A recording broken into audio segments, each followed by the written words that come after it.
In the 1986 comedy The Money Pit, Tom Hanks and Shelley Long buy what looks like their dream home. The contractor promises 2 weeks, but 2 weeks turn into 2 months, then 4. How long do you think all that'll take?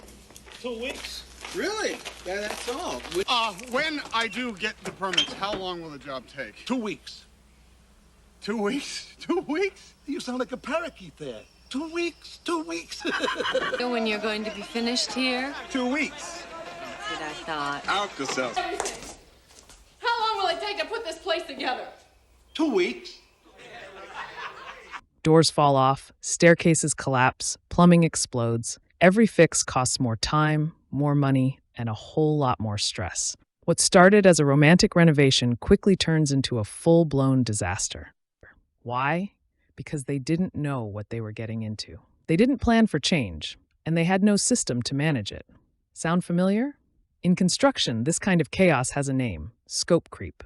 And if it's not managed, your project becomes the real-life money pit. Hi, Dr. Chow here. In this video, let's talk about how to stop that from happening.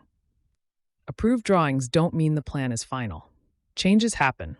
They always do. And when they do, they cost time. They cost money. And they can cost your sanity. That's where change orders come in. A change order is a formal amendment to your contract. It adjusts the scope, the cost, the schedule, or all three. In simple terms, it's a detour from your original plan, and every detour needs to be tracked. So where do change orders come from? They don't just appear out of thin air. Most are caused by things like design changes by the owner or architect, unforeseen site conditions like bad soil or hidden utilities, errors or omissions in the drawings, regulatory changes or permit delays, material substitutions, or long lead times. Really? Yeah, that's all. When do you think you could start?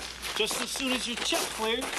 Well, couldn't you at least hang the door? I got enough cash for that. Haven't got the right materials. What's Some of these are unavoidable. Others, totally preventable with better planning. Let's walk through a few real-world examples.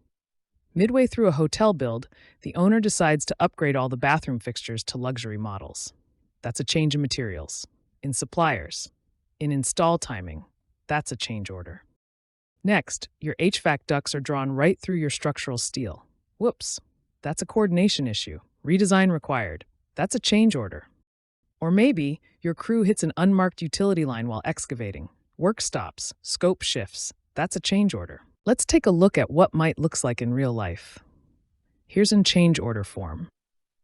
It's for a hospital project, and it's organized just like many standard change orders you'll see in the field. Right at the top, you'll notice it shows who initiated the change.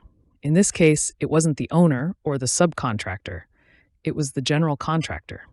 That's important, because change orders can be initiated by any party on the project: the owner, the architect, the GC, or even a subcontractor. Now look at the brief description. It refers to RFI number 22. That's not unusual. Many change orders start with an RFI, or request for information. Why? Because RFIs uncover gaps, conflicts, or unclear details in the original drawings or specs. And sometimes, resolving those RFIs results in scope changes, which then trigger a formal change order. But here's something worth remembering. An RFI should be a tool for collaboration, not a weapon for upselling. The goal isn't to trap the other party into change orders, it's to solve problems together. So when you see an RFI linked to a change order, make sure it's legitimate and transparent. Now, back to this example. The proposed change was to field install 20 C15 by 33 steel channels with connection hardware, and to add extra support channels at raker conditions. Scroll down, and you'll see a breakdown of costs, categorized by labor, equipment, and material. You'll see 160 hours for a foreman, 640 hours for 4 journeyman ironworkers, a few hours for an apprentice and operator, and 30 hours associated with added detail, and so on. At the bottom, there's something interesting, a checkbox for either add or deduct. That's right. Not all change orders are cost increases. Some reduce scope and cost, but more often they're adds. In this case, it's an add with a total cost increase of $49,606.13. This is a perfect snapshot of how a change order formally adjusts the contract. New scope, defined labor, documented cost, signed and tracked. Now let's talk about scope creep.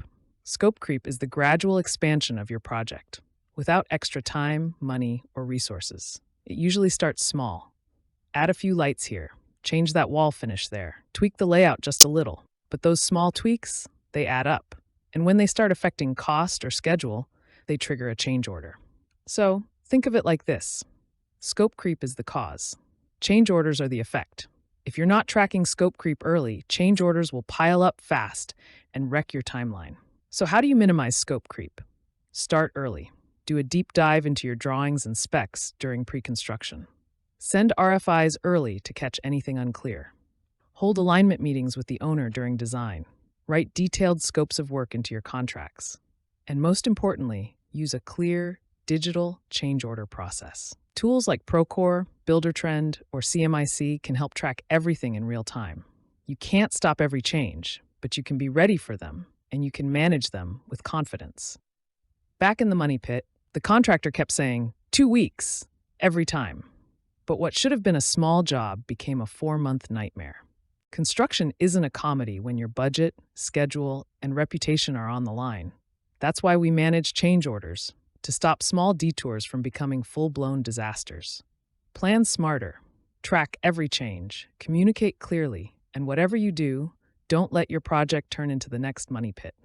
If this helped, like and subscribe to my channel so I can make more video about construction.